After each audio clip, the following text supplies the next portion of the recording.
morning, CEO community. I am Cage the Cage Reaper here with TTU Phoenix to bring you the Shurima finals today between Team Billy and Anarchy Navy. Yes, welcome back to the only league where Schalke has never lost a game. So this is going to be of a let's do the time warp again finals. These games were played on 1013, so going to be doing them from replays because we are currently in the interseason period. But we're just in the process of getting set up.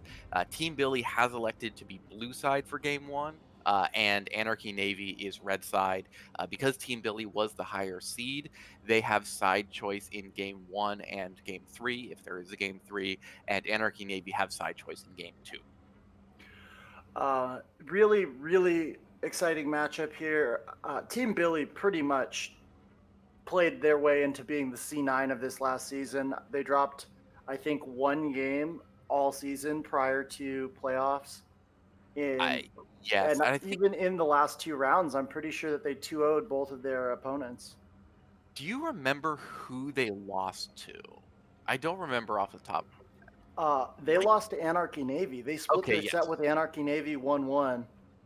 Um, and in the last round, they 2-0'd roll swapped to advance. I don't recall who Anarchy Navy played. So yeah, I remember because I did cast I cast the Cup series. So, um, as we're getting set up, just to run through the rosters on the side of Team Billy, we have the Illuminati 17 in top. I am Strone Jungle.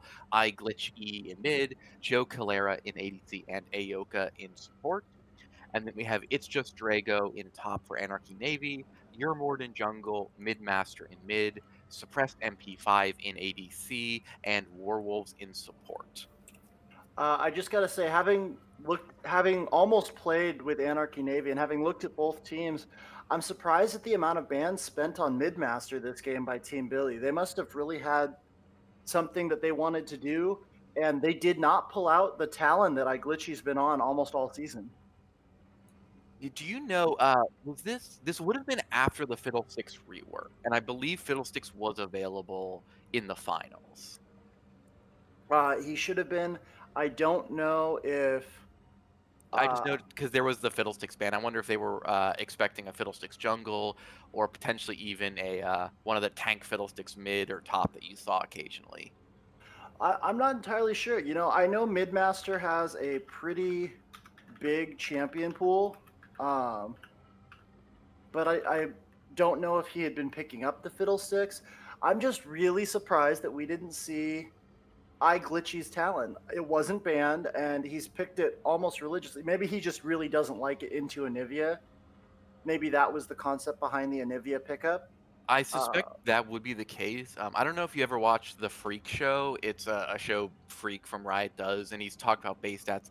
Anivia's base armor is actually very high, so she's a really good pick into physical damage assassins because she's just more resilient to them than most other mages are. I'm really surprised to see the Anivia pick out of Midmaster. He has a very wide champion pool, but he tends to prefer uh, champions more along like the Rise, Zoe, Diana, Fizz playstyle. Anivia seems like a bit of an odd pick for him, but I'll be excited to see if his plan to shake iGlitchy out of his comfort zone works, especially because it looks like it put Glitchy onto this Vigar pick, which I don't think is a great matchup into Anivia. It's not horrible, but I don't think that that was a good last pick. And it's pretty easy for he can cage her well, but she can also wall him off, and they both kind of have to eat each other's combos. But Anivia has the egg to survive Vagar's combo. I think Anarchy Navy is a pretty sort of, I don't want to say like color by numbers, but it's a standard League of Legends team comp. You have a split pushing, frontlining top laner. Your jungle is an engaged tank that is strong early game. You've got a scaling mid and ADC, and then a hard engaged support. Kaisa Leona, a known very strong lane because it's so easy for Leona to apply plasma stacks for Kaisa. Team Billy, they have a little bit more of an unusual team comp. Not a lot of hard CC outside of the cage and Morgana, though Vayne and Vagar can combo well to knock people into the Vagar cage.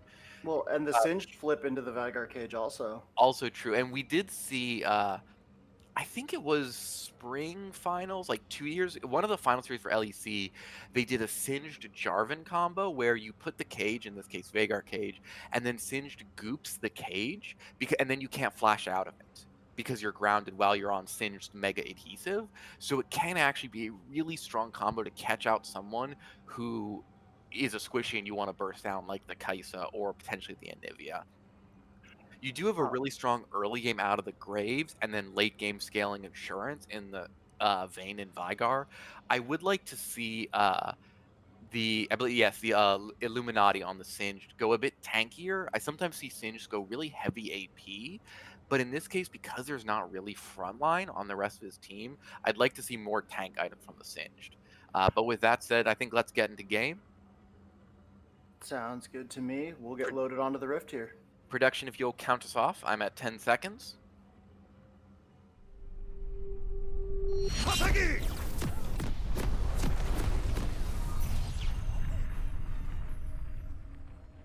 Alright, so let's take a quick look at wounds and masteries. We do see the grasp on Yorick. Conquer is pretty common, but grasp also works very well. Increases his sustain, which is a bit weak by Juggernaut standards, and is good in tough matchups.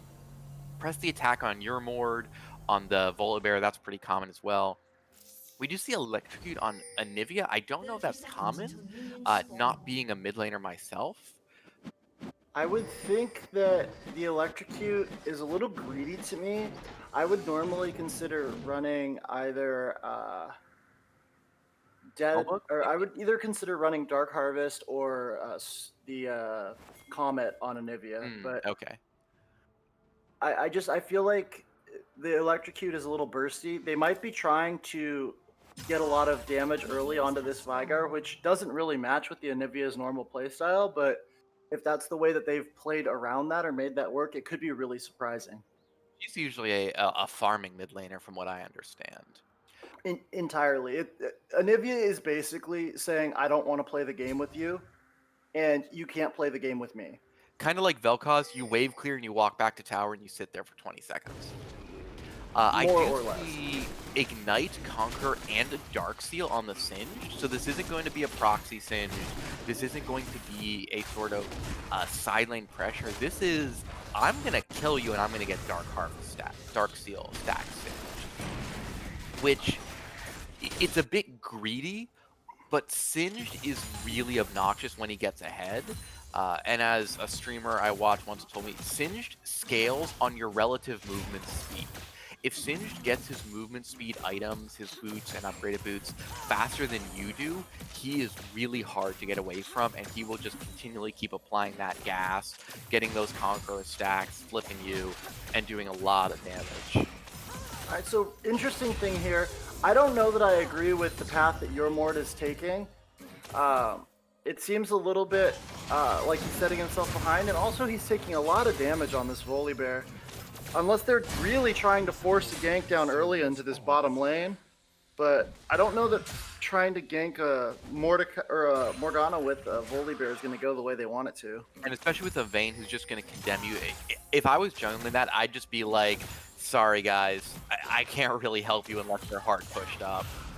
And it looks like that's the call he just made after walking down into that river, just turns around and heads right back for the Wolves. But Graves walking up to the top lane here. I do wonder if the Volibear pathing was to avoid Graves stealing his blue buff. Graves is an excellent counter jump. Oh, Yorick walks up to try to trade, but gets flipped back out of his bundle by Singed. And Imstro's there on the Graves. First blood goes over to the Graves.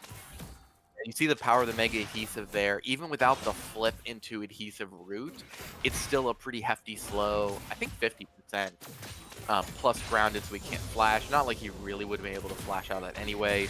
Stro had red buff, he had phase rush, he was just good on him to not try to flash there, because that's one of those cases where you're gonna gank here like I'm dead here. I'm not going to waste the summoner spell, I'm just going to accept that I'm going to die and try to save my flash for later.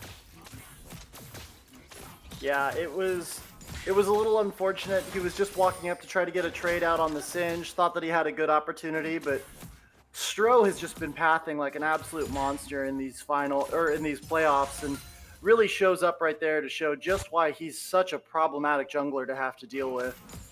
I would have liked to see Yorick. I think the longsword's okay. Yorick schools have very poor base damage early, so a little bit of raw AD helps a lot. I would have liked to see boots.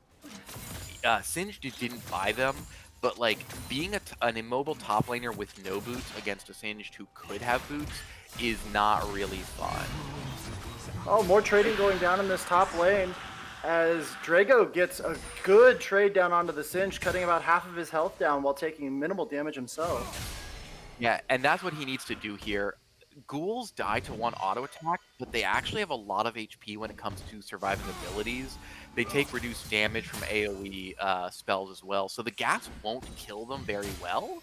Oh, more trading going down here, and Illuminati up a little too far. It looks like your Mord is wrapping up around into the area on the Volley Bear, has gotten behind him, and that's going to be the wall down flash out of the Singe, but they're going to chase him down anyways.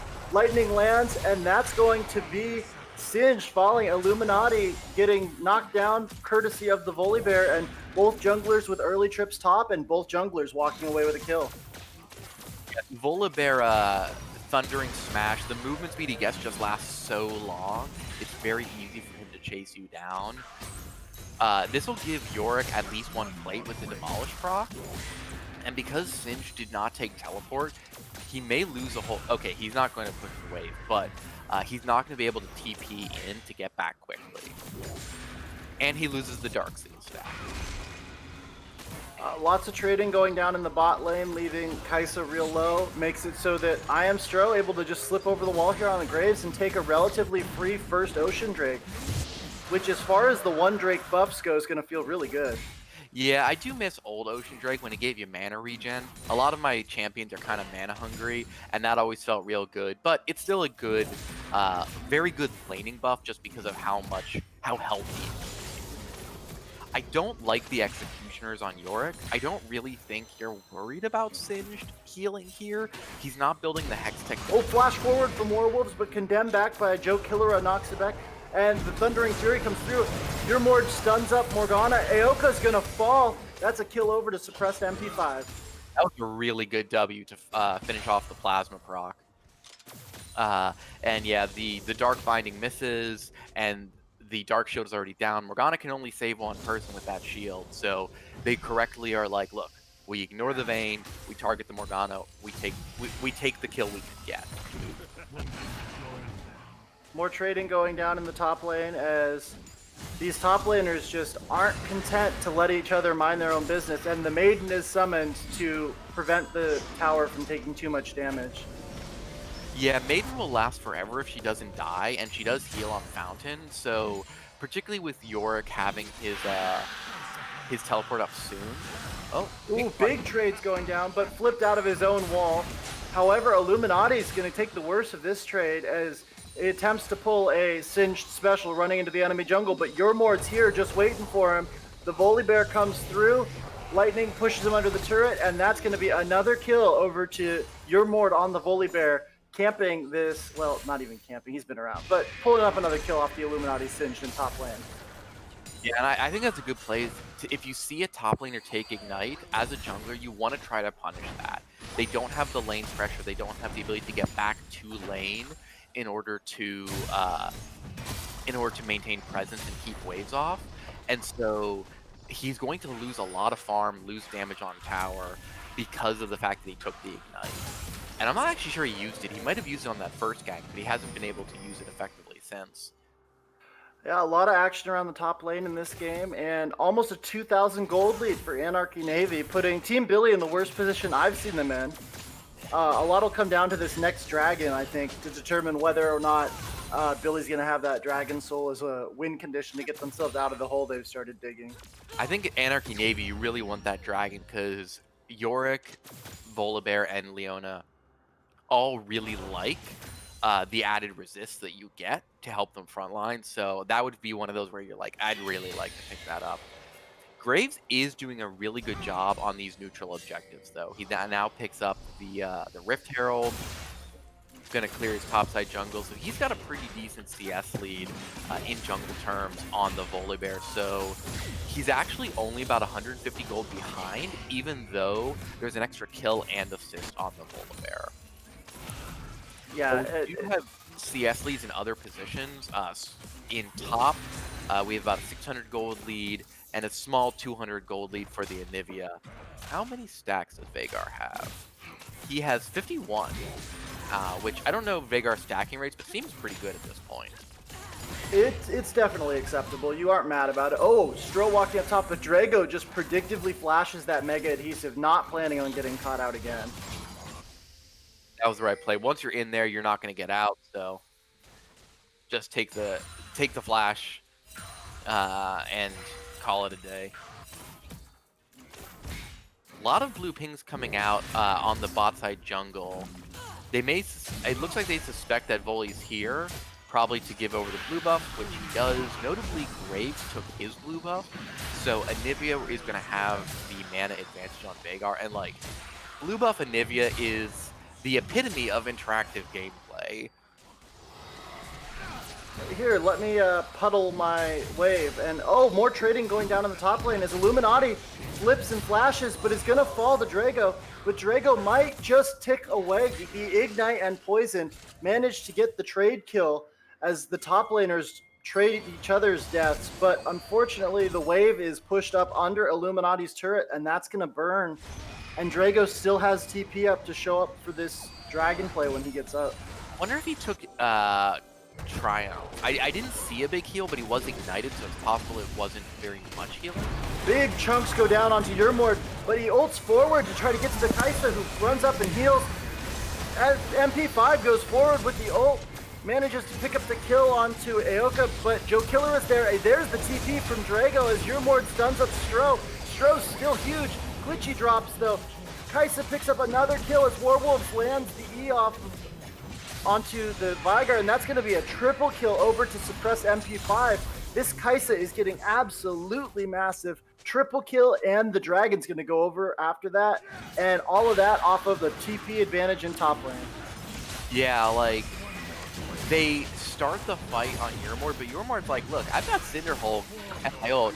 He jumps into them, gets his Lightning Storm shield, so he absorbs a mass amount of damage, gets a lot of press the attack procs out, and Kaisa's just not really threatened. There's some really good stuns by Midmaster to set up, and by Warwolves to set up the plasma procs, but like Kaisa just gets to ult in, gets to pick people off one at a time, and doesn't really face any threat during that fight. So she's already finished the Manamune, is backing. 1,500 gold in the pocket, I would guess, is Greaves and the start of Runins, maybe? Oh, Veigar's sitting in the storm. Ooh, that's a lot of damage. Veigar landed the cage onto Anivia, thought he'd walk up and get a favorable trade, but there really just aren't favorable trades with that stupid bird. In the words of a philosopher, that's a lot of damage. Both junglers hovering around mid here. He's probably running out of time to hold. Yeah, he's about to lose it. He needs to drop it right now, and I think he's looking to just like, you gotta drop it, dude. You only have a few seconds. Trying to get to drop it top. Recognizes that top has the ability to knock down the turret. Oh no, he loses but it. Lost it trying to get up to the top lane in time to drop it. That's unfortunate.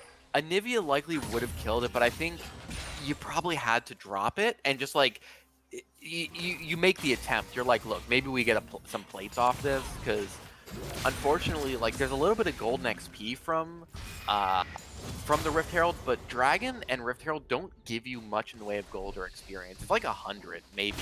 Oh no! Ooh, it's Drago walks down, looking for a little bit of greedy vision.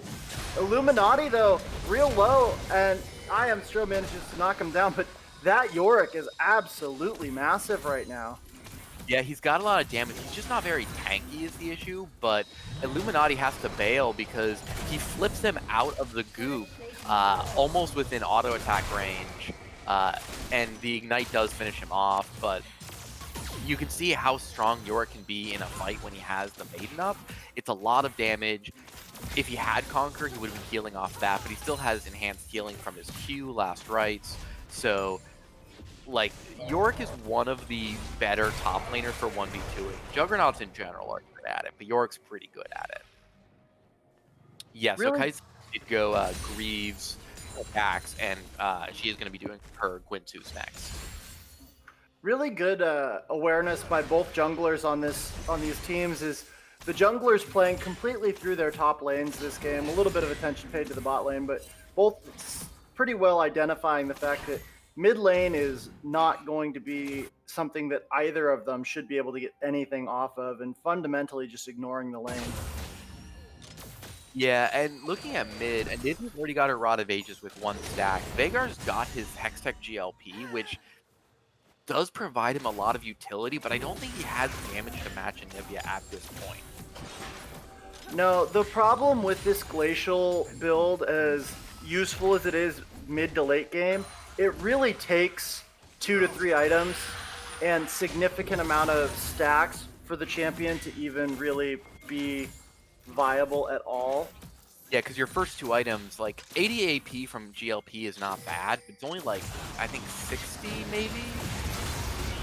Oh, big trade going down here as there's an attempt to pick up the dragon, but iGlitchy is run on top of by Yermord. However, Yermord's gonna fall as the rest of Team Billy collapse back onto the jungler faster than the team can respond. But in the bot lane, Aoka falls to suppressed MP5, and Warwolves doing something spicy down there. And yeah, it's just a pretty straightforward 2v2. Morgana uses her stopwatch even, but is still she had 4 plasma stacks on her, and then suppressed MP5 just finished her off with the W. So like the Morgana here was definitely a counter pick to the Leona, but it's not working out. Partially off that triple kill, but like the Kai'Sa is very ahead and is gonna stay ahead for a while because since she and Vayne are both building on hit, she's just gonna have more damage and more attack speed to proc those on hits than Vayne is. And the gold lead stretching to almost 3,000 now, as Anarchy Navy just barely taking the edge out of these fights lately. Notably, most of that gold lead is in the bot lane, where it's about a 2,000 gold lead for almost exactly 2,000 for the Kai'Sa. 500 in mid, but there is a 400 gold lead for the Graves over the Volibear. Oh, looks like there's a fight potentially around Dragon.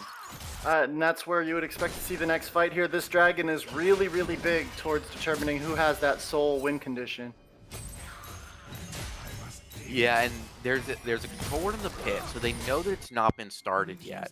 Ooh, Midmaster in a bit of a rough spot though. Gonna have to try to join his team, otherwise it's gonna be a mismatched fight here. But Suppress MP5 just goes right in. The Kai'Sa absolutely insane. Dives in between the Veigar and the Graves and is gonna die for it, but chunks both of them out as Leona Zenith Blade lands on Stro. Joe Killer are trying to limp away, but Yermord has secured the kill on Aoka, and that's gonna be the egg coming out of Anivia as Illuminati runs out the backside, but they can't finish the Anivia egg, and so that's Midmaster back up with full health as Illuminati tries to run back in and flip, but gets stunned, and he's gonna fall to Midmaster, and that's a 1 for 3 in favor of Anarchy Navy as they look towards this next dragon. Yeah, they put a lot of effort. Like Graves, I Am Stro is on the Anivia. He's like, she's low. I gotta take her down, but she just has the egg form. And at that point, he and Vayne are so low. Aoka is dead. Glitchy is dead. Illuminati is soon to follow. Like they don't have the health or the damage to finish her off when she's in egg form. So Anarchy Navy claims the second dragon.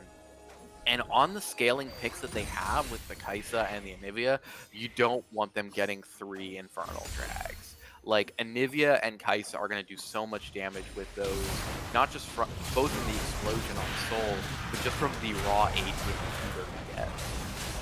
Anivia's at 114. Veigar's at 300 AP at this point. Because Anivia has invested a lot into mana, but once she completes the Seraph's Embrace, I think? No, Archangel Staff is the first one. She's going to get a lot of AP off the mana she's got so far. It'll still probably pale in comparison to the fact that Vigor currently has her tripled up in AP, sitting roughly around 300, courtesy of 142 stacks. That's a lot of stacks. And he doesn't even have much in the way of, like, he's not even gotten any kill stacks. That's just, he's farming very efficiently with those Qs. Well, he's also just connecting his spells, so he actually pulls a stack off of every spell that lands on an enemy champion. Yeah, does his E count? Oh, but big trades going down in the top lane. It does. Drago dropping the Singe. They managed to take the turret, but it might cost both of their lives. Euromord flashes forward onto Stro, gets the stun off, and that's a kill onto I Am Stro also. So they managed to take the top turret, but both the jungler and top are going to die for it. However, Joe Killera manages to pick up a kill in the bot lane, but Midmaster's there to get the return kill. So the Leona falls, but the wall goes out, and Midmaster and MP5 are on the chase, but Aoka's going to manage to limp away, as that's just not going to be quite enough damage out of the Kai'Sa. Uchi almost dies to the ghouls in top lane, does have to expend his cleanse and his ult to try to push It's Just Drago off. Really, really aggressive game coming out of Anarchy Navy here. Maybe identifying the only way that they can beat Team Billy is to pick a well-scaling team that still has a strong early game. Yeah, and notably, Euromord now has Triforce. He did go for a more damage item instead of just full tank, so he's very much a 1v1 threat. He's very scary to a Squishy because of how much damage he can do on this Volibear. And the gold lead has grown to 5.5k in the favor of Anarchy Navy here.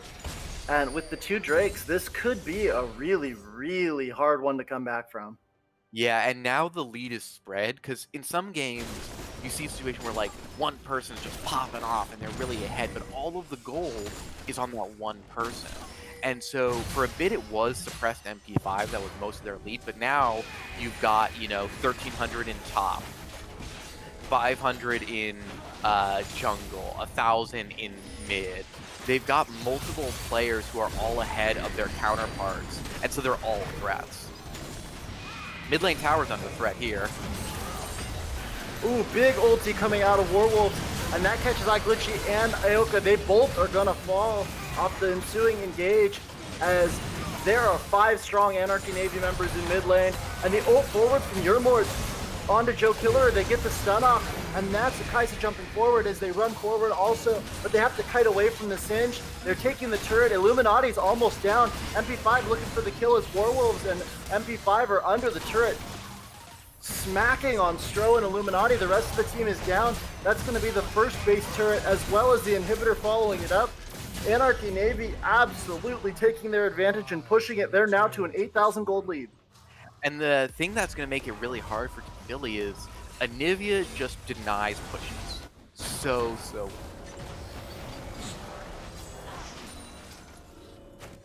And reset coming through here as the Infernal Drake spawns momentarily.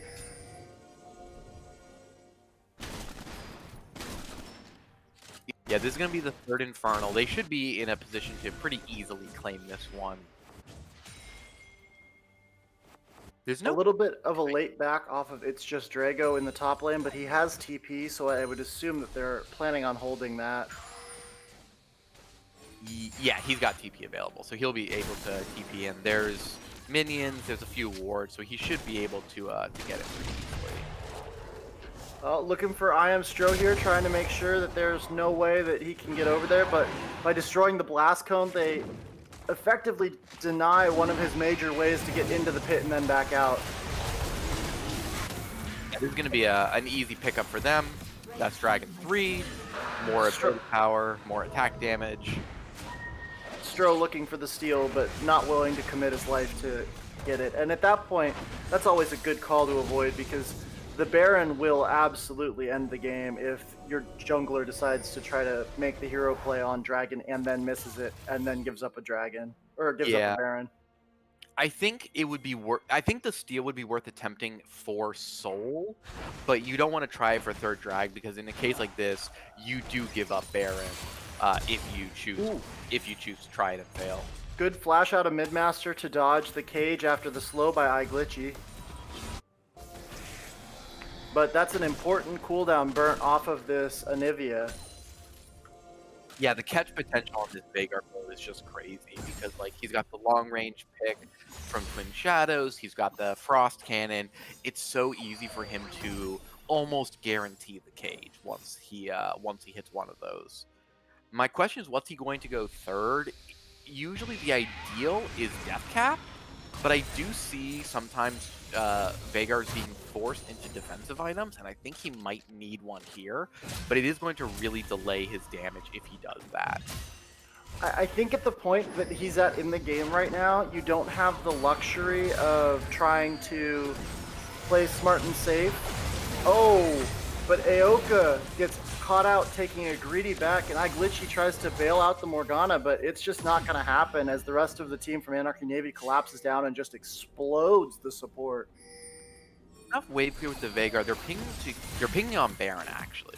Does Anivia has her TP available, so it looks like Anivia is going to push in the bot lane, which is pretty good. She's probably able to sufficiently stall, even if the other team tries to hard engage on her, because basically all they have is like Singe trying to flip her. Yeah, Singe and Graves are gonna have to answer. This should be a Baron pretty cleanly for Anarchy Navy. As Midmaster on the run manages to land the sun onto the Illuminati, and that is the Baron, and the bird is going to flap away at the speed of a friggin' glacier. See, okay. Yeah, so they've got the Baron. It looks like they're pushing in top lane. There is a small minion wave. The tower's very low, but I'm not sure they're going to be able to get it because Team Billy is moving to defend. Oh, but the ghosts just barely are short, and that's going to give a reset to this bottom lane, who were a little greedy and sticking around with almost 1,500 gold on the ADC. Yeah, and so looking at the ADC comparison, so Vayne is on her 2-item power spike. She's got the Gwynsu, she's got the Bork. Like, this is the part where Vayne really kills frontliners, and notably, there's no armor on the side of Anarchy Navy.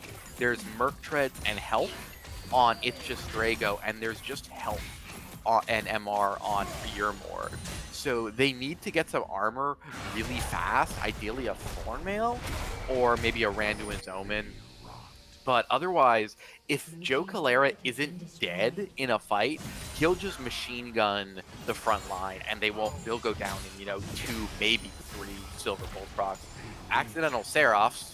Ooh, big stun onto Yermord, gets the Volley Bear down to about half health. As MP5 goes forward and the Leona ult lands, the Zenith Blade goes forward, they're knocking down iGlitchy, also the Cleanse comes out, but it's not enough. But Joe Killer is going to be able to get the trade kill back as they try to dive the turret here, and they go forward, but the Condemn pushes Yermord back, and he no longer has a way to get onto Joe Killer, and he's about to not quite fall. Survives with 10 HP from the red buff.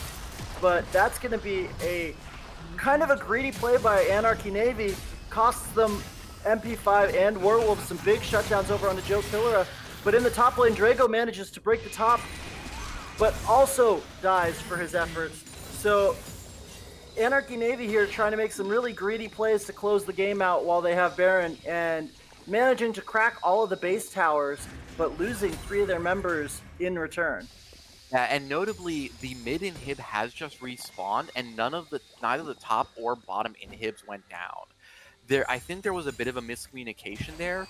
They could have slow played it in bot lane while Yorick was pushing the top lane, but they hard commit. Suppressed MP5 goes in really deep, and no one. He and Yorick are the objective killers. Like, Anivia is not going to kill an inhib very well because of how slow her attack speed is. And so they don't manage to actually get any of those objectives. They are looking for... They're trying to steal the dragon here, but with I Am Stro just respawning, it's a really fast dragon secure. The Kaisa absolutely melts it, and that's going to be an Infernal Soul with triple Infernal Dragons over to the side of Anarchy Navy. Here's how much... Okay, so Kaisa's Infernal proc does about 130. Midmasters does more, almost like 160, 170. But one of the things that I personally think is one of the biggest deals about Infernal, it's not just the extra damage, because realistically, compared to like an auto from Kaisa, like it doesn't do that much. Like she just critted that minion for 411. Like an extra 100 damage doesn't mean a ton, but it gives you such great splash damage and wave clear. It turns characters that are very single target, like Yorick, into AoE damage characters, and it gives everyone wave clear. Like Leona can wave clear now because she can use her Infernal proc, which increases the map pressure and increases the amount of sort of ambient damage that the side of Team Billy is taking. It's just going to make these fights so much harder to navigate, especially since they don't have a traditional tank.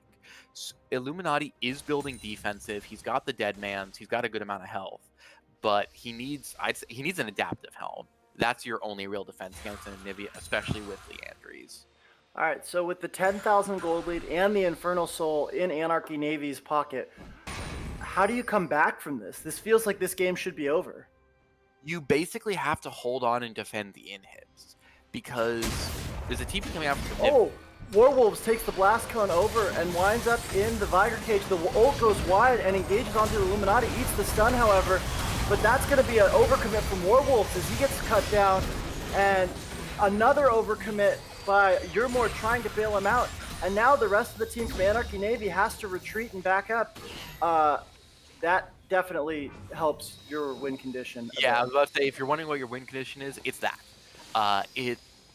You engineer a fight where you only have to deal with one or two of them at a time. Hopefully the lower damage frontliners, and Vayne and Vhagar get to free hit them. Because you saw how much damage Joe Calera did there.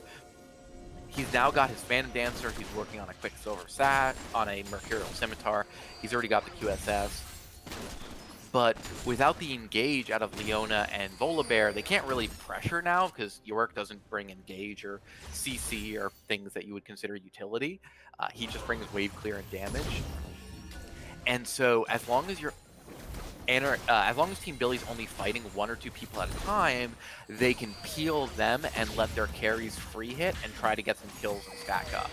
Vhagar is going for Morello, which is interesting. So he's not going for the I want to die less of like a Zanya or Banshee, and he's not going for the I'm going to roll the dice on exploding a squishy with Death Cap. There is a good amount of healing coming out of the Volibear and the York, but I don't know if I think it's enough that you need a Morello. At least not yet. I definitely would not have opted into it personally. I feel like there's three better options, but another big fight comes down here as Yermord overcommits to try to clear a ward and winds up caught in the Vigar Cage. Midmaster actually takes the Blast Cone in the wrong direction as Suppressed MP5 gets caught on the back line, melted down by Joe Killera, and Midmaster's going to get caught in by the Singe, and that's going to be another death over as the Anivia falls for the first time. 3 for 0 again as Team Billy manages to engineer another huge catch, and now you're going to turn that one into Baron. They may lose a lot of their base here, though. But in mid lane, yeah, Drago pushing with the Maiden as the Maiden tries to kill Viger, but Illuminati's going to try to chase him down, flashes out of the cage. The trading continues as Drago's just trying to get whatever he can done, but the Baron's done, and he just is outscaled by the Singe at this point and gets melted down by the Singe, can't escape, can't do anything. All he gets is the 2 inhibitors knocked down before he falls himself, and that's going to be staggered back timers as well as Baron in favor of Team Billy. Yeah, I think the issue you're seeing here is I'm going to take him to task a bit. It's just Drago and Yermord. I think the itemization could be better here. I think it's just Drago is working on a Death Stance, which is, yeah, he just finished it. Like, it's not, he doesn't have a lot of defense. He's got raw health, he's got a little bit of resist, but like, this is a build for, I get to sit in a side lane and 1v1 someone for a long period of time. We're just not at that point in the game anymore. We're in like... Oh, another big engage look coming down as the Volibear ult over the wall and Warwolf's ult goes a little bit wide, but MP5 ults forward into the Viger Cage and gets deleted for the troubles, and that's going to be the Volibear going down on the re-engage. Leona goes down, Yermord, Warwolves, and Suppressed MP5 all fall down on the re-engage here, as the cleanse from Viger just barely keeps him alive, and Midmaster falls also. Drago wasn't there because he died taking the inhibitors, and that's going to be a 4-for-0 on the side of Team Billy, as Anarchy Navy just trying to end this game, getting too greedy and misfiring consistently as their front line of Durmord and Warwolves continue to try to pick fights in kind of questionable situations. Yeah, you don't have Yorick there. He hasn't gone back. There is an Elder Dragon coming up now. He needs to save the maiden here, but it's probably going to die. Yeah, and now he's not going to have that ult. Eulogy of the Isles is a very long cooldown. Notably, Yorick has 30% CDR and level 3 ult, and it's still 80 seconds. The maiden is a long 70 seconds. The maiden is a long cooldown, so he's not going to have that for Elder Drag here. All right, well, with the gold tide swung back to almost even, Elder Drake is up, and this is kind of the biggest objective left in the game. But there's only 4 members of Team Billy there, as Anarchy Navy gets in, and they're going to knock down I Am Stro as there's fighting going on in the backline. Joe Killer manages to knock down both the support and the Anivia as Glitchy's fighting against Drago. Durmord's trying to focus down the dragon, manages to get the dragon, but Joe Killer is there and absolutely melting him. But the Elder Dragon buff doesn't quite proc as Glitchy walks away on the back end. Midmaster and all of the rest of Anarchy Navy fall, and Durmord manages to secure the dragon, but Joe Killer is just left to murder the rest of his team. It was really close there. The Phantom Dancer shield is what saves him. If he hadn't had that, he probably would have dropped low enough for the execute. And I believe Yermord has Triumph, so he might have been able to then turn on the Vhagar. But what's happened in both of these fights is suppressed MP5 ults in quite aggressively, hits a Vhagar cage, and dies to the Vhagar combo. He lived there briefly, but I think he probably needs probably needs a Banshees or maybe a Zhonya's or a Hex Drinker. He needs something that might let him not die to the Vhagar. And he can't really afford to ult aggressively unless he knows that Vhagar cage is down. And notably, his window's small. It's a 7-second cooldown on Vhagar cage, and it lasts for, I think, 3 seconds. And so he's not going to have big windows where he can really afford to ult, because if he gets clipped by that cage, he will die. Yeah, it's been a really, really wild game. It looked like Anarchy Navy had this one in the bag, but they just misfire a couple of times on a couple of greedy plays, and they got too comfortable in their lead and started making mistakes as a result, and now the gold is back to even.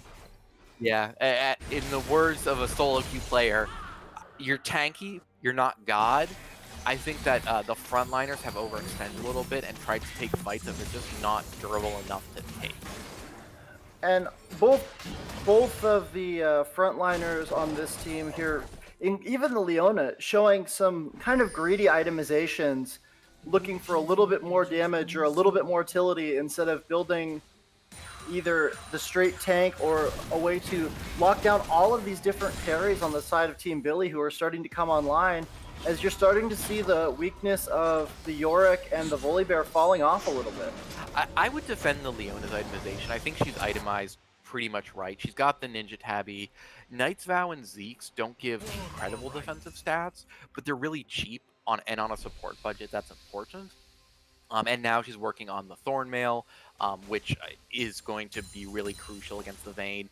It's the Volibear and the Yorick. I think Yorick should have gone for armor instead of Death's Dance, and Volibear should not be building what I assume is Wit's End. Like, there need to be Thornmails on these teams. Yeah, I would have liked to have seen the Knight's Vow on the Volibear and the Leona pick up a stone plate, just the way that the Warwolves likes to try to 1v5 and dive into the backline. I think the Leona would have made great use of the stone plate, and with the champion not really doing that much damage anyways, being able to survive and be a stunbot longer would have been a huge benefit. That's true. I typically don't build stone plate, but I tend to play solo lane tanks where I have more income and can afford other tank items. Trade going down in the top lane as Drago gets some big chunk onto Illuminati, who's just stuck sitting in there. Eats another one of the ghoul bombs, flash forward, flash out. And that's going to be flash off both top laners as the Illuminati has to run away with a quarter of his health. but trading going down in the mid lane also, as these teams recognize that this next fight is probably all that's left of the game. MP5 caught out by the Vigor cage, and that's going to be him as Joe Killera QSS's his way away from the Leona engage. Yourmord runs forward, but the Vayne has gotten just too big as the Vigor cage catches the Anivia too. And iGlitchy, after an incredibly rough early game, coming through clutch in the last 10 minutes or so with Vigor cage after Vigor cage to turn the tide of this game. Yeah, just like, that's the catch power. He hits her with the Ghost, he hits her with the Frost Cannon, then he guarantees the cage. Like, suppressed MP5 just didn't exist that fight. I think he got his heal off, but it wasn't enough. And he just gets exploded because his Veigar has 1,120 ability power. He has 400 from his passive. And that's going to be first game to Team Billy. Yeah. All right, so let's talk plaudits first, and we'll talk about what we want to see changed next. Who is your ace for this game? So ace on Anarchy Navy. See, I'm torn between suppressed MP5 and Yourmord, because I think suppressed MP5 was like the carry. He got that triple kill. He was killing people all over the map. But Yourmord did a really good job. The pathing was a little weird in the first clear, but his early game pressure was very good. He successfully ganked for his bot lane, successfully got his top lane back in the game after a first blood that could have really set the lane up to be rough. That's a tough one. I think I might go with Yourmord here, just because of the early game pressure and how much he did to set up and control the early game aggression that allowed Anarchy Navy to get a really huge lead against Team Billy. So I'm gonna throw a bit of a curveball here. I'm gonna have to give my ace to Midmaster, just because I felt like, yes, Yourmord and MP5 were critical to building the lead, but they were also critical to throwing the lead. And I feel like the Anivia did everything that's asked of that champion and more, and really only finally fell after the over engages and the greedy jungle plays of Yourmord and Warwolves trying to force fights kind of caught up with them. True. The Midmaster was less flashy, and perhaps, I don't want to say less decisive, but Midmaster was super clean. There was very little to really criticize about his performance in his or her performance in this game. And I think that looking at the throws coming from the other 4 members of his team, that makes him my ace.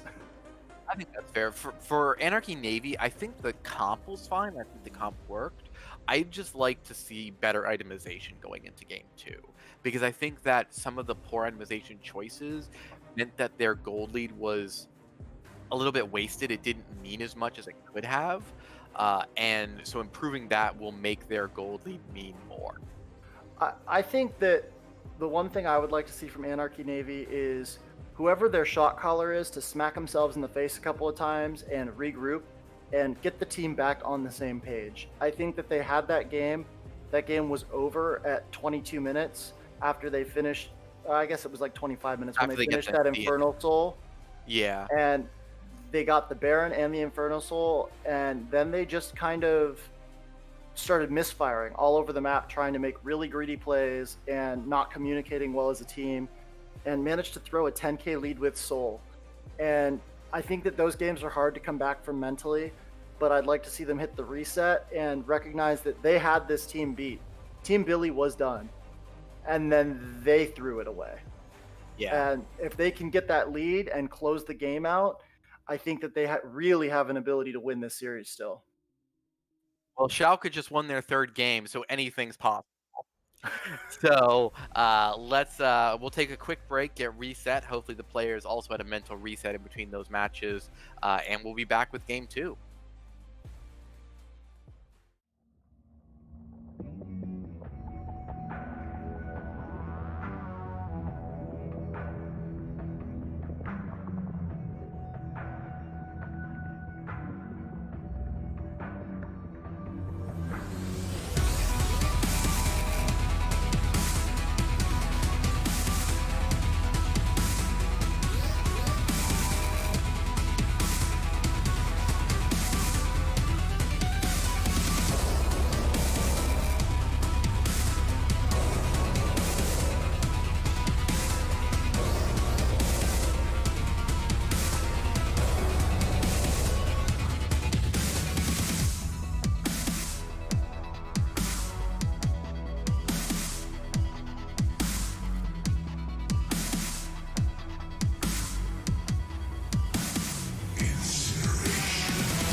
Welcome back, SEAL community. I am Cage the Cage Reaper here with TTU Phoenix to bring you game two of the Shurima finals between Anarchy Navy and Team Billy. Yeah, first game was a slobber knocker in technical terms. It was a huge lead at one point for Anarchy Navy. They had like a 10 or 11k gold lead. They had Infernal Soul, but a number of bad engages and whiffed team fights let Team Billy hang on to get the Baron and the second Baron actually. And despite an Elder Drag for Anarchy Navy, they did end up taking the game. So the two teams have reset. I mean, they reset in the past. We are running through VODs, but we have the pro drafts for this game. It looks like Anarchy Navy are still kind of going with a pretty standard team fighting comp. They do have a Talia jungle and Malzahar mid, so they've got a tremendous amount of lockdown with the Ornn top. The only weakness I would see for their comp is Talia is not necessarily the strongest early game jungler, and Team Billy did draft Rek'Sai, who could definitely threaten to invade and solo out the Talia. And they're very magic damage heavy. Team Billy doesn't have a lot in the way of tanks, but I expect to see a lot of Merc Treads, Hex Drinkers, Spirit Visages, and other magic resist items from them. So, really interesting to me is the shift priority. Anarchy Navy with their same first three bans, but Team Billy really looking to hammer Midmaster here and deciding that they want that Anivia gone too. And as soon as that Anivia is gone, the Talon comes out. And I think that that's a really, really indicative thing about how Team Billy wants to play with iGlitchy and how much that Anivia was a problem for them the last game. Yeah, my guess is, as we talked about in game one, they probably wanted the Talon, but knowing that it was a poor matchup into the Anivia, they elected not to go with it. But now it's banned, and I like the Malzahar pick in third spot for Anarchy Navy. Malzahar is a conventionally good pick into assassins. He can shut them down with his ultimate. He wave clears very safely after he gets lost chapter. And given the emphasis that Team Billy has shown on pinching mid-master, you want to get your mid in the first rotation because if you wait for second rotation, they're just going to ban more mid lane champs. I think that's a really good point. I think that looking at it, though, also Team Billy identified the fact that last game, early game, went bad for them, and they came back with a very early mid game centric draft this time around, basically saying to Anarchy Navy, look, if you want to scale, you're going to have to lose early game instead of maybe taking a slightly earlier game team and try to scale while winning early game. The last pick, Mord, to me is interesting because Ornn is one of the kind of conventional counter picks to Mord. He doesn't beat Mord per se. There's not really a tank that does, but him and in my experience Poppy are basically the two tanks who go closest to even with Mord. Instead of like Mordekaiser or Malphite where it's just like over for the Malphite. It's like a 60-40. And so Ornn is usually seen as a good containment pick, but they still pick the Mord.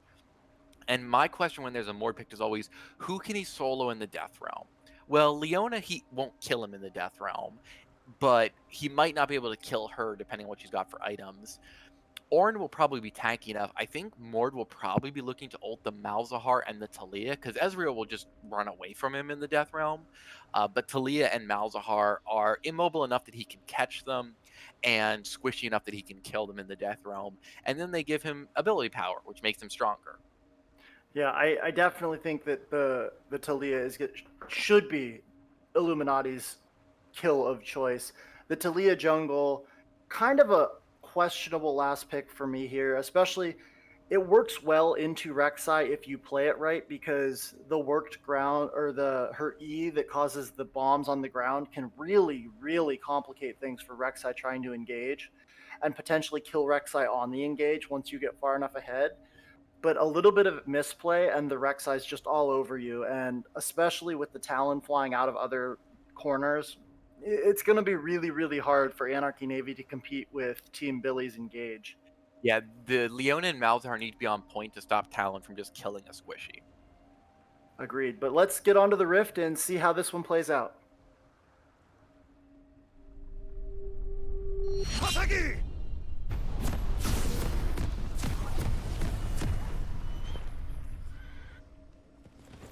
One other thing about Mord, in some situations, he may definitely want to ult the Ornn because if Ornn calls the Ram with his ult call of the Forge God, and then Mord ults him, he won't be able to redirect it. The ram doesn't go to the death realm with you, and you can't headbutt it from the death realm.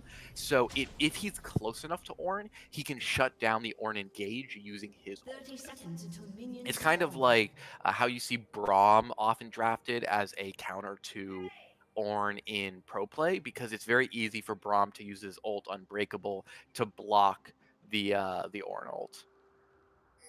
Yeah, definitely going to be worth watching. I think that that would almost be a perfect scenario, though. Losing the Ornn ultimate wouldn't cost the side of Anarchy Navy too much, especially compared to the cost of Minions have the spawned. Mordekaiser ultimate. I think you'd almost be willing to let the Ornn ultimate go through.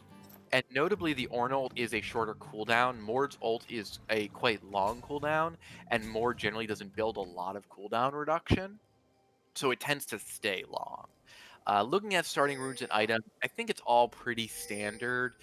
We do see the Conqueror on the Talon, which is pretty common. Some people do go Electrocute, but his highest win rate is with Conqueror by a pretty decent margin, so not surprised to see that.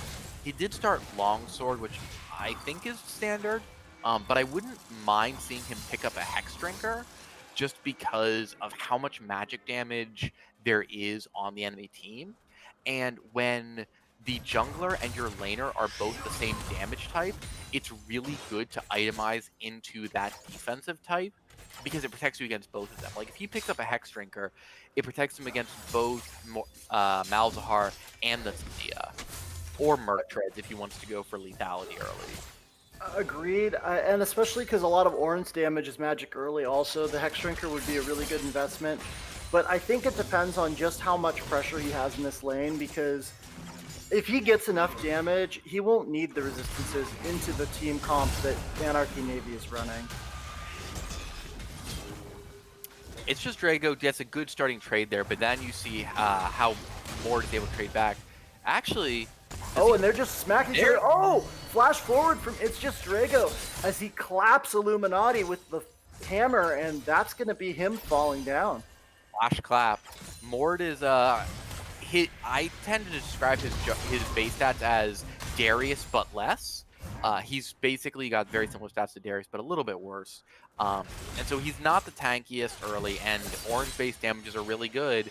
And it's just Drago able to pick up that kill. I thought it was looking bad when he elected to sort of stand there, but he knew he had Bellows Breath coming back up. Feels confident that he can turn the fight and get the first blood. He And really smart pathing here by Yermord to opt into the less contested of the two Scuttle Crabs. But Yeah, his another goal is big not fight to going die. down in the top lane as Illuminati's trying to chase down It's Just Drago. The pullback lands, but the Ornn is going to manage to run away. Yeah, not enough damage at this point from the Mordekaiser. It's just Drago making a smart choice on his build. I believe this was on 1013. They changed the way Ornn's passive works. So in the past, if he built a health or mana item, he would receive its full value in health. Like if you bought a Ruby Crystal, your current health would go up by 150. But they changed it so Oh, I am still looking for a play here on the Midmaster, but a quick reactive flash away by Midmaster makes sure that the Malzahar gets away safely. good use of the summoner spell there. But yeah, they changed Ornn's passive, so he now receives only a proportional amount based on how much health and mana he has. So if he's at half health, he gets 75, not 150. And so buying resists in lane when you're already low on health and mana is usually a better choice than buying straight health or mana unless you really need it. Or you're already at full. So the Rek'Sai is actually slightly down on farm compared to the Talia. I like Rek'Sai, but she really falls off a cliff. Rek is sort of the Oh, gang coming forward. Warwolf splashes forward, lands the Zenith Blade onto Joe Killera, who's in a questionable spot as Aoka tries to run away. Runs back forward to try to get the heal off, but Yermord's there. They're dealing damage. The Talia picks up the kill on the Joe Killera, and I Am Stro shows up just in time to say, oh, hi guys, and walk away. yeah. That's Euromor's doing really good this game because like the early pressure advantage should be on I am Stroh's side.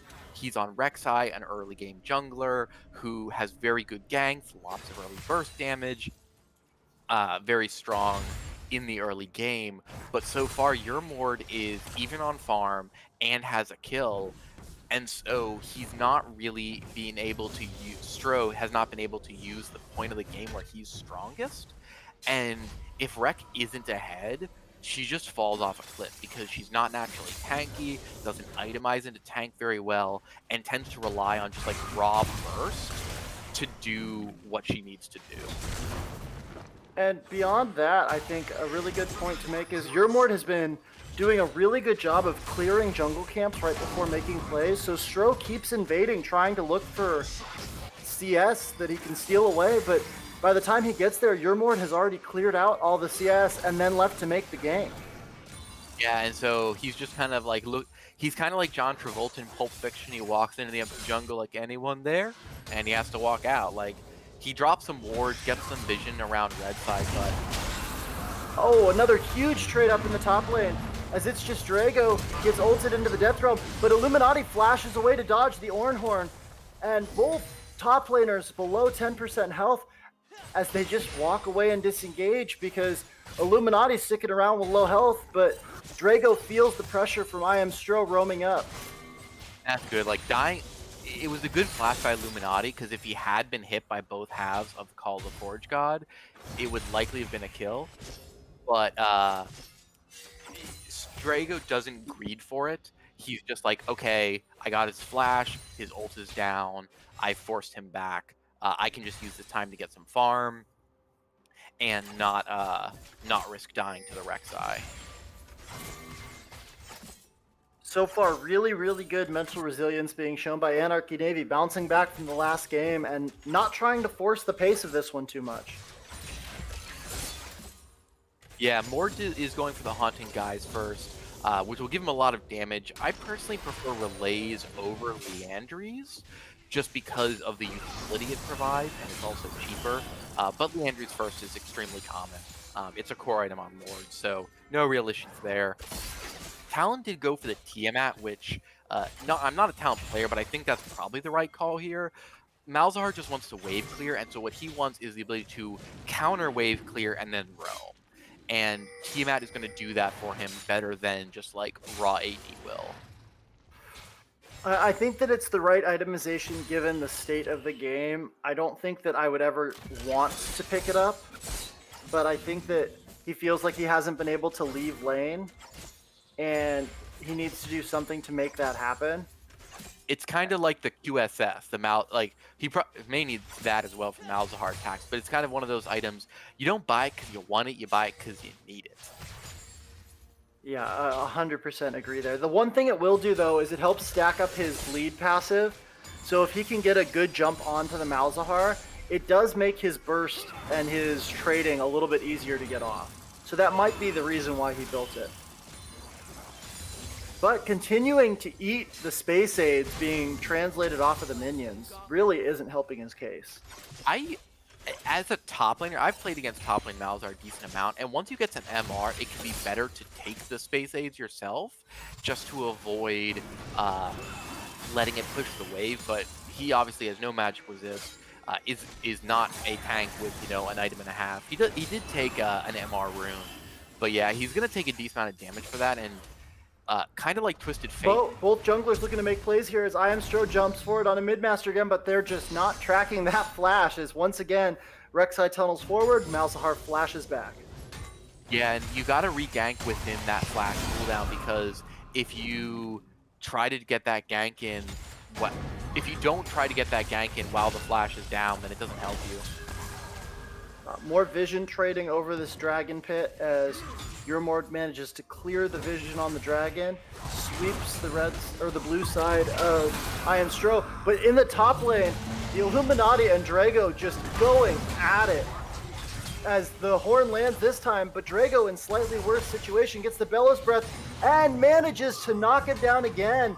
The Ornn continuing to punish this Mordekaiser pick, making you wonder why that was their 5th pick. But on the other side of the map, you've got a dragon fight going down as well as a fight on the backside of it, as Midmaster is stuck in a fight with iGlitchy, who manages to knock him down using the Talon ultimate, but they do secure the dragon as the rest of the team continues to go forward, but Yurmord trying to disengage, manages to pick up the kill on the Stro flash forward from Warwolves, but he doesn't have a team anymore, and the Leona's going to fall as well, making that, oh, wait, the wall comes out from Talia trying to get back to her side of the map, and the Leona falls, making it a 1-for-2 trade, but a dragon in favor of Anarchy Navy. Yes, they pick up the dragon. So uh, it's a bit of a rough fight. Midmaster goes down to the Talon ult, and then suppressed MP5 has no mana. Rek'Sai flashes onto him, but the overall kills I think are about. I think it's a 2-for-2. So the overall kills are even, and they do get the Infernal Drag. So I don't think you feel bad about that, particularly because the kills were spread out. It's not like one person got really fed. There's no ult for Illuminati here. This should be a... Oh, another gank from Yurmord coming up into the top lane, as the worked Earth doesn't quite hit, but it's not going to matter because the damage is just too much, as the ultimate's not back up, and Drago with another kill, 3-0 on this Ornn. 40 CS down, however, notably. Yeah, Mord has very good wave clear once he gets some ability power, and as a tank against a Juggernaut, even when you're winning, it can be hard to get CS because it's very easy for them to get damage onto you just for being in the wave. But looking at overall gold, he's about 800 up. Might get a, I think he'll get another plate here because I Am Stro is on the bot side. So he's... Oh, big play though coming out from Stro, tracked it this time. The flash isn't up, the smite comes down to break the shield, and the attack comes through. iGlitchy almost gets traded back by Midmaster's ult under turret, but the Rake comes back through to secure the kill, breaking the ultimate from Malzahar, and iGlitchy manages to pick up another kill onto the Malzahar in the mid lane. Yeah, I'm looking at the gold lead, and it's relatively close, only about 800, but there's a lot of plate gold that's gone the way of Anarchy Navy. 3 plates in top lane, 1 in mid, 2 in bot, for a total of 6. And Team Billy has only managed to get 1.5 on the bot lane. They are CSing better in top and mid and jungle, but the bot lane CS is actually favoring suppressed MP5. He's had a really good early to mid game both of these games. So the gold advantage there, it's basically even in terms of gold because of Ash having a kill. Ornhorn goes out, knocks up Illuminati, takes another turret hit. Illuminati down at a quarter health, pulls Ornn through to the other side, drops him into the Death Realm. But Drago running away from Illuminati right now in the Death Realm might give Illuminati the ability to limp out as Drago continues to chase, but doesn't land the knockup. The Bellows Breath comes through, but Illuminati limping away with just a little bit of health, and the Soraka heal from Aoka comes up, just barely saving the life of Illuminati in the top lane.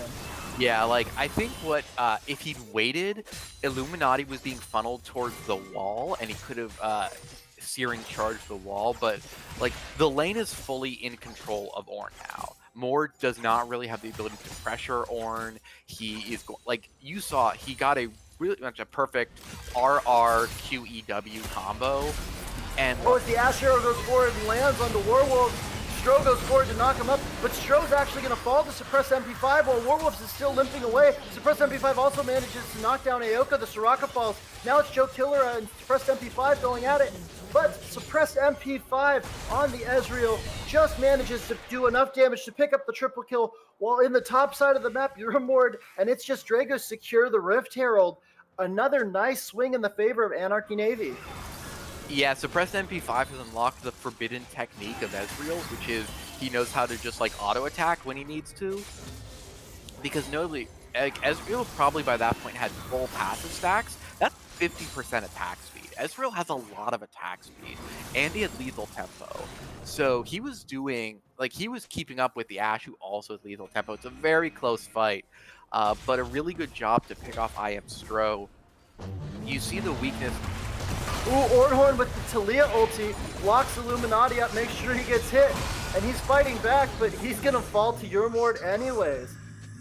They're just bullying Illuminati this game. They're like, we're gonna win. We're gonna win this lane. And as Ornn is now level 11, I don't know what level Mord is. I can't tell because he's dead. Ornn is gonna get to his upgrades very fast.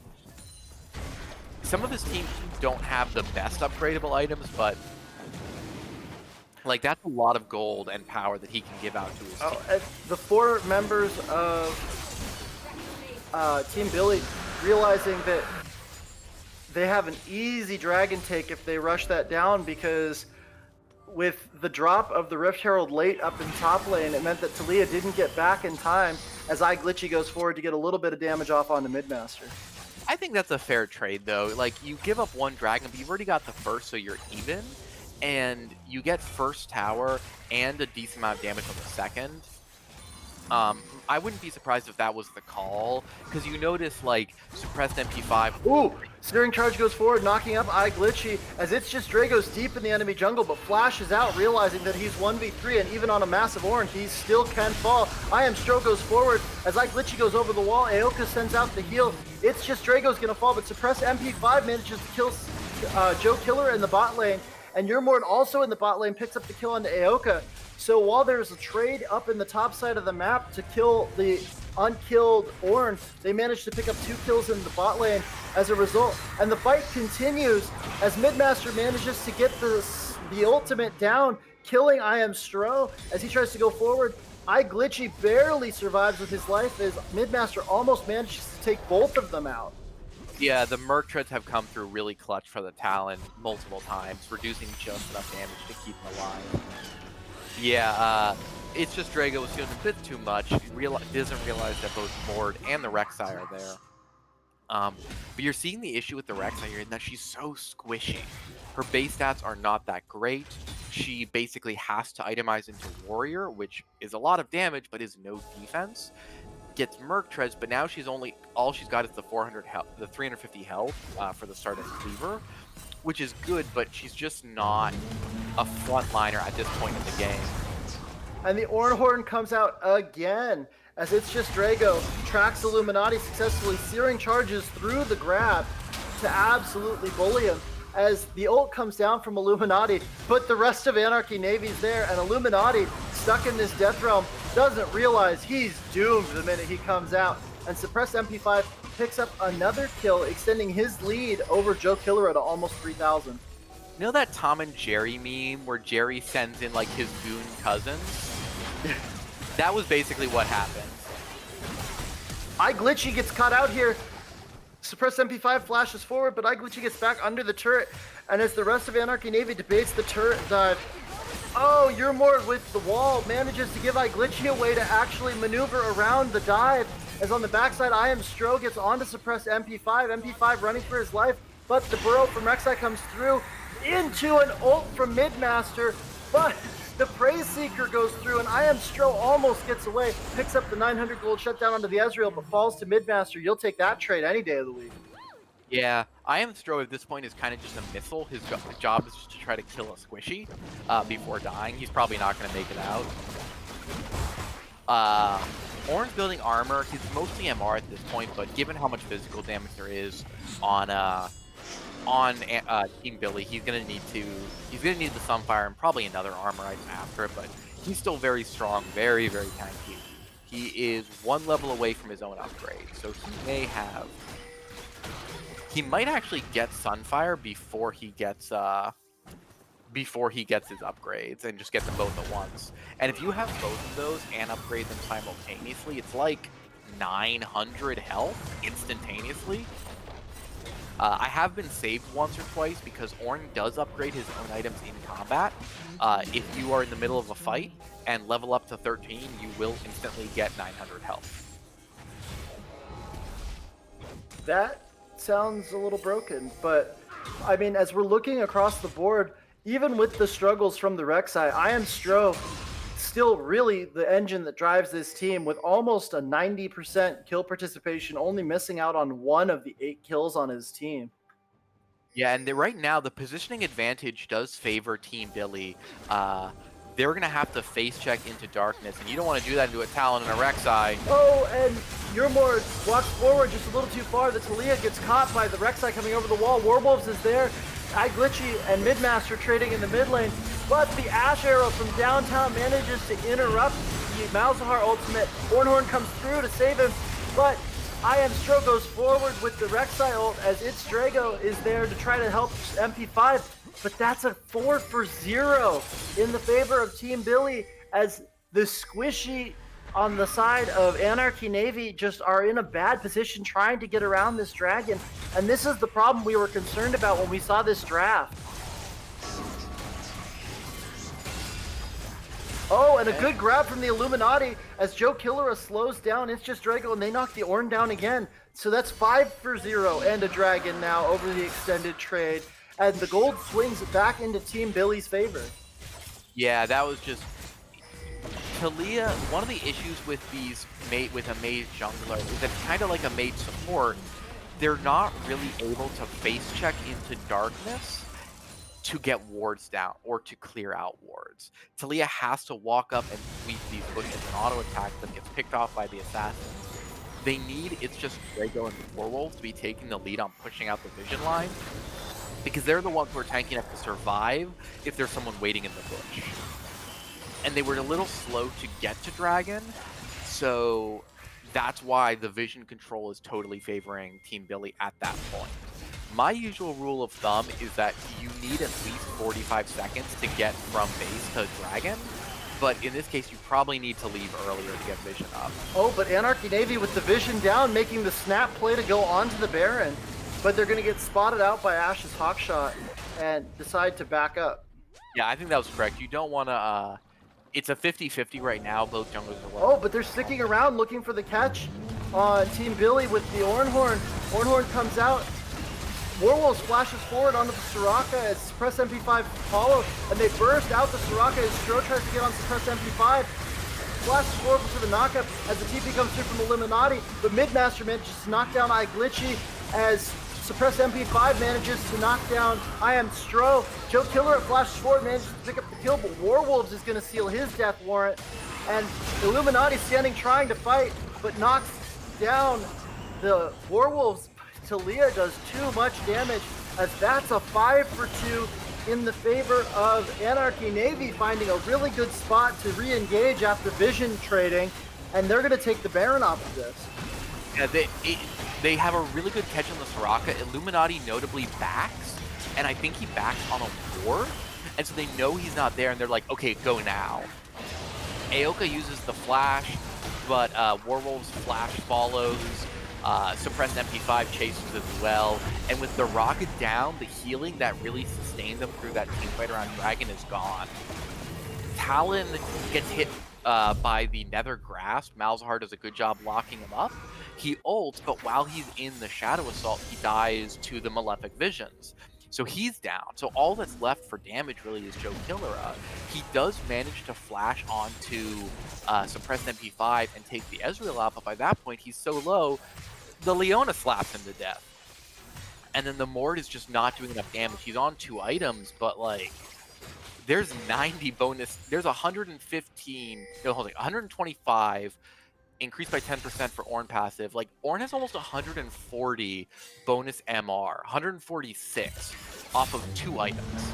And Ornhorn comes out as It's Just Drago looking for Joe Killera, but it goes just wide as Aoka's there. But the rest of the team collapsing as Warwolf lands the Leona ultimate and the Zenith Blade. Aoka trying to come through, gets suppressed by Midmaster. Glitchy's going to go forward, try to make something happen, but he gets blown up as the entire team is there, and I Am Stro has to back away.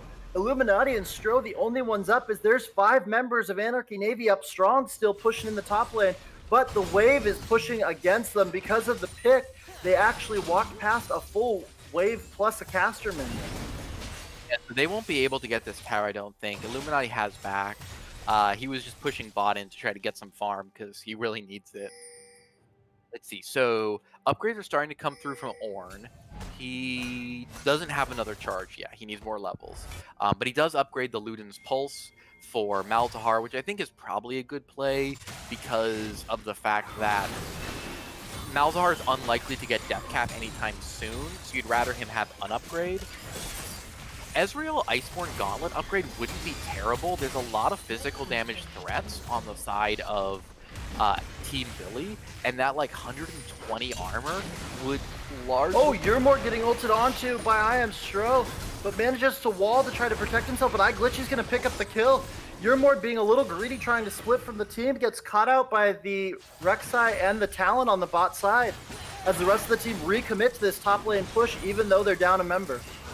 Yeah, Rek'Sai is backing. Ornn's pushing mid. I think what the best play here would be join up with Ornn in mid, get the tier 2, and just take the gold. Like, you're not going to get an inhib on this push, but they're actually backing, it looks like, to set up for Dragon, which I like. That's the correct play. You don't want to give soul point to Team Billy, particularly because a Mountain Shield does a lot for squishies.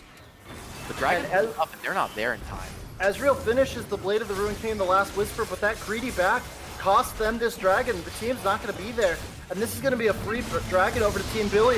Yornhorn comes out as they look for a fight on the back end, but the Ash Arrow manages to hit It's Just Drago, and he's the only one there. The rest of his team, realizing that they can't do a whole lot, let him fall, as Midmaster and Suppressed MP5 are stuck on the outside watching their tank fall. Yeah, I don't think he should have ulted or tried to steal there. Like, the Ezreal steal is fine. Like, it's True Shot Barrage. You chuck it in there and hope. But the Call of the Forge God is very powerful engage tool that they've used very well. And the fact is, it's not really likely to steal it.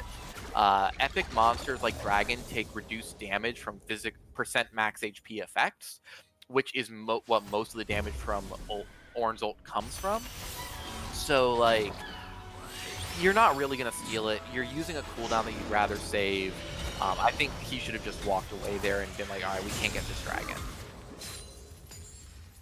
I do like the Mortal Reminder coming out of Ezreal.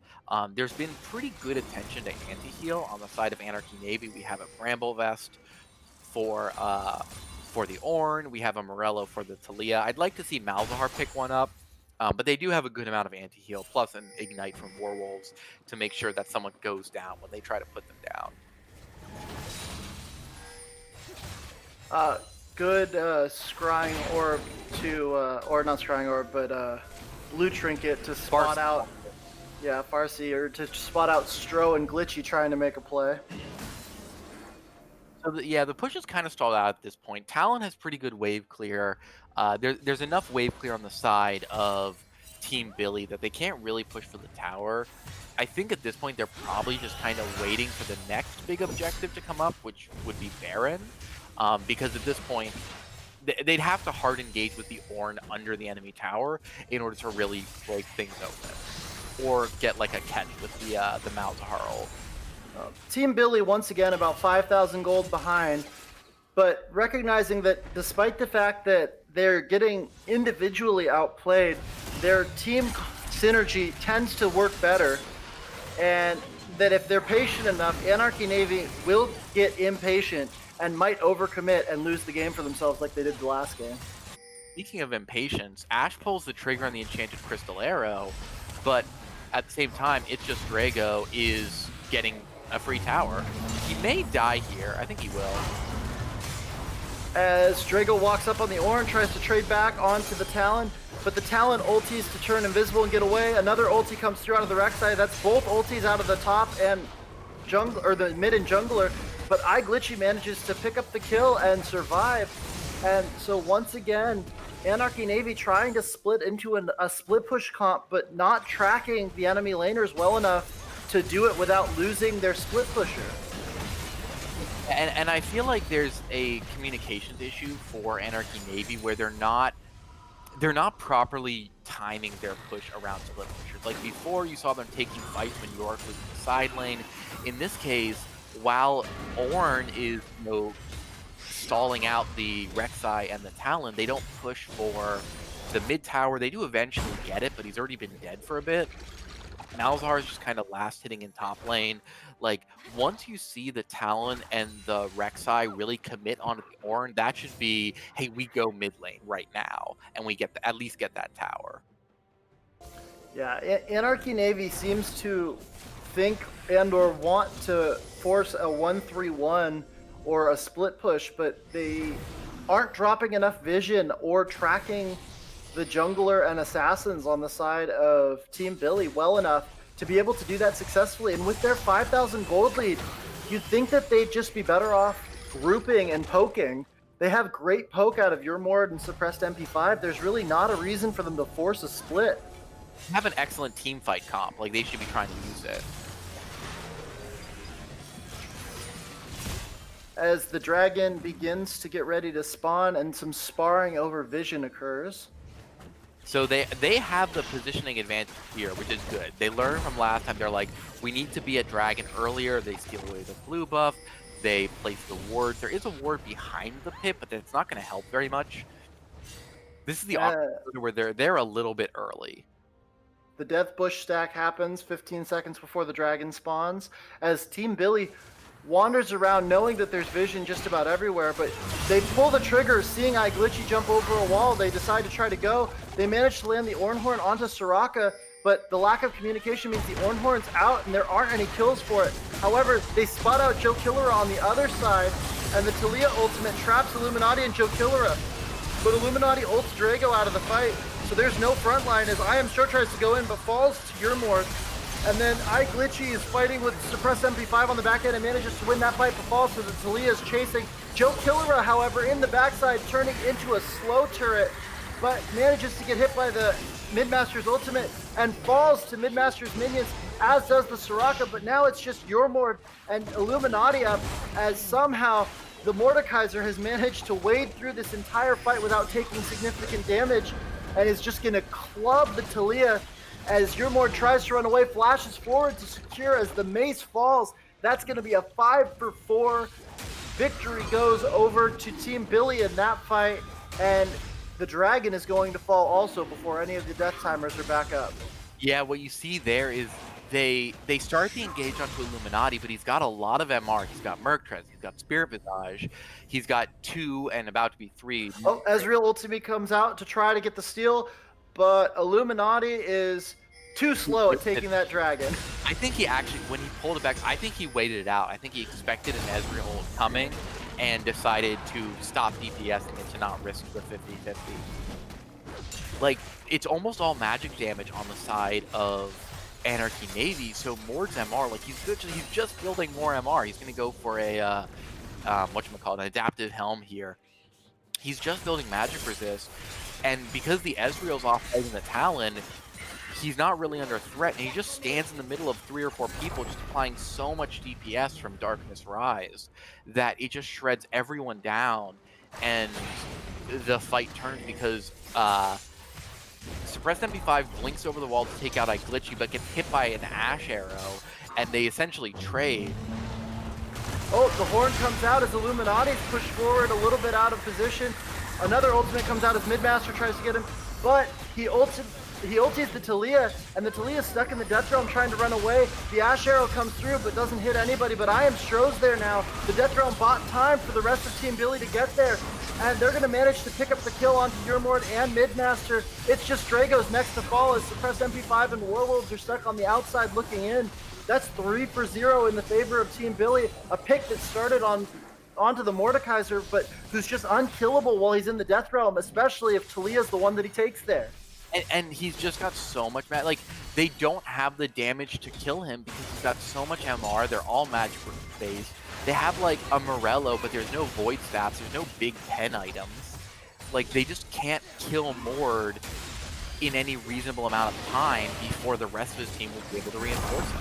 And Stro and Joe Killera, 2-man the Baron, and you have to think, with the gold even here, even with all the Ornn upgrades, the Mountain Dragon bonuses plus the Mountain Soul actually means that the gold is heavily swung in the favor of Team Billy at this point. Yeah, let's see. I don't know exactly, but I know people say that a soul is worth 3,000 to 4,000 gold. I've heard that people describe it in terms of gold amount. So it's about 62,000 gold.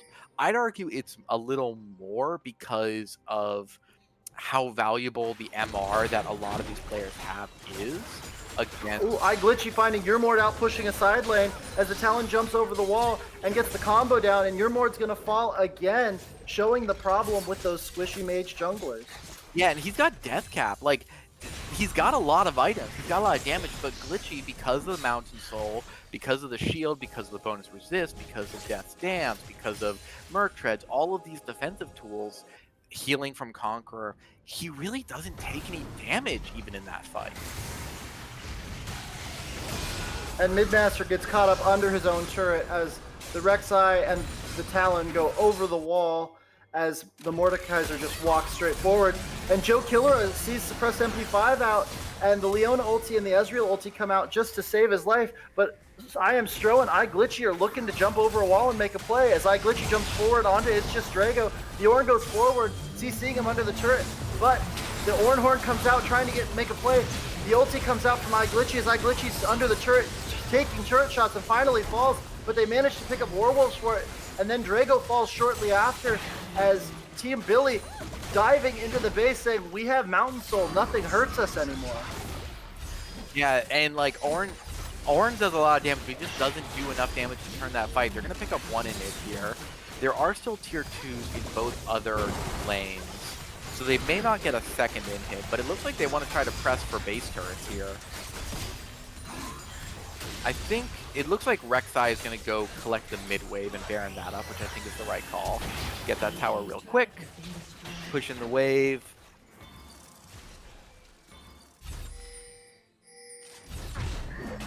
They may be looking to fall back. Yeah, looks like they're looking to reset. Take one more push, I think, and then go for the end. Mord's building. He's got a Negatron, which only builds into like 3 items. Abyssal Mask, Gargoyle Stone Plate, and I think there's a third, but like, I wouldn't be surprised even to see an Abyssal here just because it actually would work well on Mord. You just don't build it because it has mana. But actually, it's probably Gargoyle. He has no magic damage on his team besides himself to amplify, so it's probably Gargoyle Stone Plate. Midmap is trying to keep the wave pushed out, but because of the poke from Raka and Ashe, if he steps too far up, he's just gonna get his shield popped and then have and then get ulted, and he won't escape that. Really, really, really impressive mental strength from Team Billy in both games here, as they've managed to overcome an 11 and a 6 or 7k gold deficit in back-to-back games, just understanding what their win condition is and waiting until it's something within their reach, and really capitalizing on some of the over-aggression and misplays by Anarchy Navy trying to make a play. As It's Just Drago gets Ashe arrowed under the turret, calls out the Ornn Horn, but I Am Stro goes through and prevents, almost prevents it, but Illuminati's tanking the turret, so it doesn't matter. They managed to pick up the kill on the Ornn under his turret. And it feels like at this point, Team Billy has all the cards and are just looking to close this out in a calm, controlled manner. Well, maybe not controlled, as iGlitchy goes over the wall and has to ulti to get himself out of trouble. Yeah, they've taken one tower. They're pressuring in through top again. Big grab off Mord. And Warwolves, though, is just tanky on that Leona, especially with the W up. And Joe Killer, however, manages to take that mid turret by splitting as the rest of the team breaks off, looking like they're trying to make a play towards this Elder Drake. Yeah, with Elder Drake up, that's an easy objective. They do claim 2 towers, expanding their gold lead. Not that they really need it. Most of them are either full build or about to be. I Am Stro and Aoka sitting on control wards. I Am Stro's just dropped his, but the rest of them are either are basically on starting their last items. TP coming through out of It's Just Drago. This is going to be the fight for the game as It's Just Drago goes into the pit. The Leona ulti goes wide. You're more trying to get damage down on the side, but gets disengaged by iGlitchy. The Mord ulti comes out. It's Stro flashes forward onto your Mord, uses the ult to take him down. You've got Joe Killer picking up kills onto both of the bot laners for Anarchy Navy as It's Just Drago's trying to run him down. I Am Stro goes forward, still has the Guardian Angel up, and the healing from the Soraka is just too much as nobody falls except for iGlitchy. And Midmaster tries to walk back up to get away from Illuminati, but not going to be able to. It's a 5-for-1. Team Billy has overcome huge deficits in both games, but absolutely closed it out and put on a clinic once they've gotten the lead back. Gotta focus the Raka, people. You can't try to kill the person that the Raka is protecting. You won't do it. You have to take out the Soraka. And with that final team fight around the Elder, it's going to be a win, and your Shuriman champions are Team Billy. Congratulations, Team Billy. Well fought, Anarchy Navy. I would watch this series 3, 4, 5 more times, as both games it looked like Anarchy Navy, with a convincing lead, should have been able to close it out. But Team Billy, understanding their win conditions, showing mental resilience. I mean, they're on a talent and a rec side. They should have tilted off the minute that they were losing that game and thought that they couldn't get back in, but they were patient. They understood that if they played it right, they had the right picks to win the game, and they managed to pull it out. So for MVP and Ace, I would say my Ace choice. I'm gonna go with uh, it's just Drago. Like he takes a lane that is not favored to him and just like wins it convincingly. He does get some help from his jungler, true, but it's overall a very convincing win for him. Uh, and he has a lot of impact in team fights. The ults are good, a lot of the picks are good. I think there's some bad focus in some of the team fights, and the weaknesses of Anarchy Navy's comp with how squishy it is, and the fact that they have a squishy jungler that really comes back to bite them. I would agree with you 100%. It's just Drago looking phenomenal on that Ornn, and a couple of times just looking like the miscommunication between him and the rest of the team were what really cost them some of those fights, where the team Anarchy teams normally seem to be on the same page pretty well, but in these two games, Anarchy Navy seeming like they're struggling a little bit with the overall team synergy and how they want to make plays, but it's just Drago looking absolutely phenomenal in both games. Yeah. And for MVP, I think I might. I think I might go with Glitchy.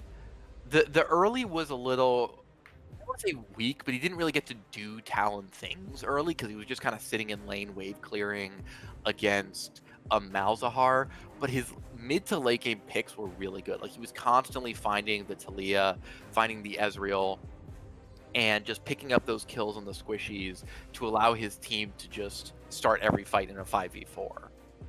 I think that that's a great pick, especially given how he started off slow and was then 303. But I have to give mine to I Am Stro on this Rek'Sai. They banned it away from him last game for a reason. This time around, he shows up, and after a slow-ish start, still had almost 100% of the kill participation on his team, and really managed to get that ball rolling. And after starting 3-4-3 or 3-4-4, I think finished the game off like 8-5 and something absurd like 15, really showing that he understood his champion, taking a champion that should have been non-viable after 10 minutes and turning in a great 40-minute performance on it. Yeah, he really made Rec work throughout the whole game. So with that, I think we are going to say congratulations again to Team Billy as your Shurima Division champions, and take a quick break. We have the Noxus Division finals coming up. Cage Reaper and Dragon Rider are going to be casting that for you. So I will sign off and wish the CO community a good day. And I'll see you all again soon. Stick around.